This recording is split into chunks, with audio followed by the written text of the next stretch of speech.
God's will on daily decisions, eat or not. Deuteronomy chapter 14. When you go into Costco food court, do you pray? Do you ask God's will when you decide what to order? Pizza or chicken base or pepperoni pizza or cheese pizza? You might pray when you eat, but you don't pray. You don't seek His will. You don't ask God's decision, God's will, what to order in the restaurant. Does God really care what you eat or what you order? We make a lot of daily decisions every day: what to eat, what to wear, what to put on, what to play. Does God really have a preference or will your daily decisions? Of course, He might care what school, what college, what job, or what spouse you would marry. But we might think, oh, God doesn't care about our daily decisions like this. What do you think? But think about the Jewish people. They have a food code. It's called kosher food. So they need to follow certain requirement in the Old Testament. It is from the Bible, God's words. Yes, God ordered them precise instruction on what to eat, what not to eat to their ancestors. However, we know that in New Testament, after Jesus came, this food law is obsolete, not valid anymore. Then we can say, is it entirely okay for us to eat anything? Doesn't matter. What is God's will? Not only about the food or eating, what is God's will on daily decisions? We can say trivial matters, trivial things. I meant trivial, not I didn't mean not important, okay? It is important. I say something that is not related to the gospel. It's not religious. Something not religious. First message I can say, be distinguished. Do not eat anything, any unclean animal like other nations. Deuteronomy chapter 14 is the famous chapter about the food law. Food law. So why did God give this strict instruction to them in those days? Especially, they don't have a lot of enough food, so it is not easy to find clean. Sometimes it is difficult to find clean or allowed food. Why did God give this strict instruction to them? First, chapter 14, verse 1 and 2 tell why the Lord gave them this law. Verse 1, you are children of the Lord your God. Do not cut yourselves or shave your forehead bald for the sake of the dead. For you are the people holy to the Lord your God. He has chosen you to be his people, prized above all others on the face of the earth. Verse 3 comes the food law. You must not eat any forbidden thing. Because you are chosen as God's people. That means you should eat food, something chosen as well. Right? You cannot eat anything forbidden. So we are called God's people. This is our identity. And this identity makes my life, our lives, different from others. So not only for the matter of eating or drinking, it matters what job we would take, what school we go. Even in our daily decisions, what to speak to my parents, to my children, what we think this moment. Now, return to the Bible here.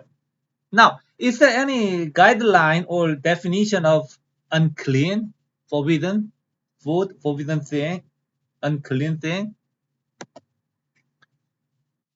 Verse 6, you may eat any animal that has hooves divided into two parts and that chews the cud. Okay, this tells guideline. So verse 7 says, you may not eat the following animals, right? And then last part here, they are ritually impure to you. So Bible says they are impure to you, not to others, all right? So to other nation, to other people, it's fine, but to you guys, it is impure. Now, verse 21 clarifies that. You may not eat any corpse, any unclean food, though you may give it to the resident foreigner, your neighbor who is not Jewish people, who is living in your villages, then he may eat it. It's okay for them. Okay, I'm not gonna punish that person. But if you eat the forbidden, unclean food, you will be trouble. Or you may sell it to for foreigner. This is the key reason, the key point, what God gave them the food law. You are a people holy to the Lord your God. You are chosen. That's why your food should be chosen properly. That's why it says ritually unclean. That means not it is clean actually physically, but for religious purpose, for God's purpose, it is forbidden. What matters is not the food itself, but that we should be distinguished from the world. Why? Because our God is holy and distinctive from all other gods, all other philosophies and worldviews of this world. Therefore, even in daily life, how we speak, how we eat, how to say, what to wear, what to watch, we are to be different from non-Christians. Remember, we are called from the world as God's priests and ambassadors. Now, what is another will of God regarding our daily decisions?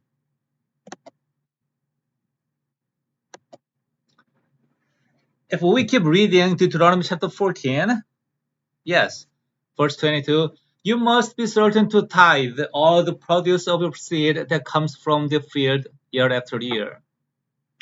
In the presence of the Lord your God, you must eat from the tithe of your grain, your new wine, your olive oil, and firstborn of your herds and flocks in the place he chooses to locate his name, so that you may learn to revere the Lord your God always. We can see here, in the presence of the Lord your God, in the place, right? And bring all your blessings, wine, olive oil, firstborn, anything, all the tithe of your like harvest or flock, bring all before the Lord's place. And then there you eat in front of them and praising the Lord for his blessings. And in this way, you might learn to revere the Lord your God always. It is for your spiritual benefit, right? So that is part of it, the reason why, the purpose of eating. And then what if the place of worship is too far from travel? Because if you live in northern part of Israel and the how to take all your the lamb or goat, the firstborn of things, and tithe of your harvest. You cannot take all those things to like the week, a week travel of a week. I'm sorry, 7 days travel. Let's say if the place where he chooses to locate his name is distant from the place where you live, you may convert the tithe into money. You can sell it and secure the money and bring it to the place the Lord chooses to himself for himself. Verse 26. Then you may spend the money. I'm sorry. However you wish for cattle, sheep, wine, beer, or whatever you desire. Yeah, this is the point. You and your household may eat there in the presence of the Lord your God and enjoy it. Enjoy it. Not only you, your household should eat together in the presence of the Lord. Yeah, you see, the place here is repeating, right? And enjoy it. The purpose is, what is the purpose of eating here? Rejoice the Lord's blessing with your family. And the following verses, verse 27 through 29, more clarify the purpose of eating. Let me read verse 29. Then the Levites, because they have no allotment or inheritance with you, the resident foreigners or orphans or the widows of your village may come and eat their fill, so that the Lord your God may bless you in all the work you do. Who are included here? Levites and foreigners, orphans and widows, and the poor people in the society, in the community of Lord's people. And there they eat together and they need to provide their needs and they could eat their fill. What that mean? They will be satisfied and they will be happy. In this way, they can sustain the community of faith. They can sustain the church, and then they can build up God's kingdom. So, what is the purpose of their eating? For God's kingdom and the church and the unity of the church in Christ. That is the thing we should pursue through our daily decisions. Let me close. I'm sorry.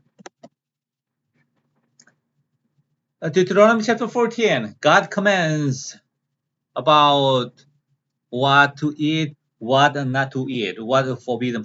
And here, this one chapter, we can read 14 times of eat. Hebrew words akal, 14 times is used. But this it doesn't necessarily only, limited to about dietary instruction, okay?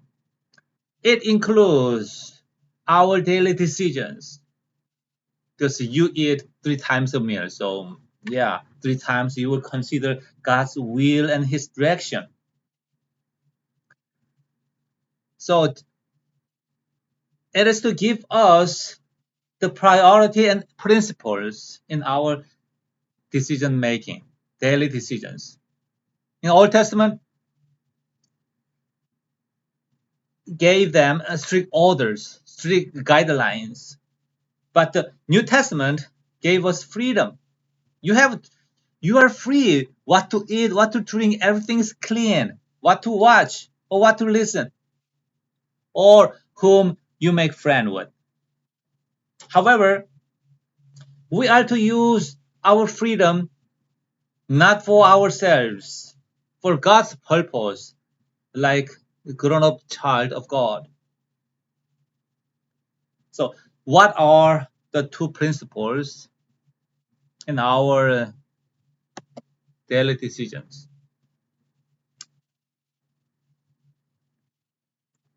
One is outward, toward the world, and the other is inward the church. One is our relationship with the world, and one is our relationship, my relationship with others inside the church. Okay, you can remember this way. Now, you should be distinguished. I'm sorry, you should be distinguished in the world in your daily decisions. Don't just follow what your friends do. Don't do it if it defames God's glory or hinders evangelism. Remember that we are called to be salt and light and an ambassador of God. And number two, okay, this is what we should make decisions in relationship with the world. Now, what is our daily decisions regarding inside of our church with brothers and sisters in the church? We should seek the unity in Christ in daily decisions. All decisions should be for God's kingdom. You have money, you have time. Don't use for your own plan or desire. Use your life for your for God and to benefit others, not yourselves. Use your resources to build up the church, the unity in Christ. Remember, your daily life, your daily decisions, you should stay alert. This is what Jesus said. Therefore, stay alert because you do not know the day or the hour. Now, this is how to stay alert. God bless you.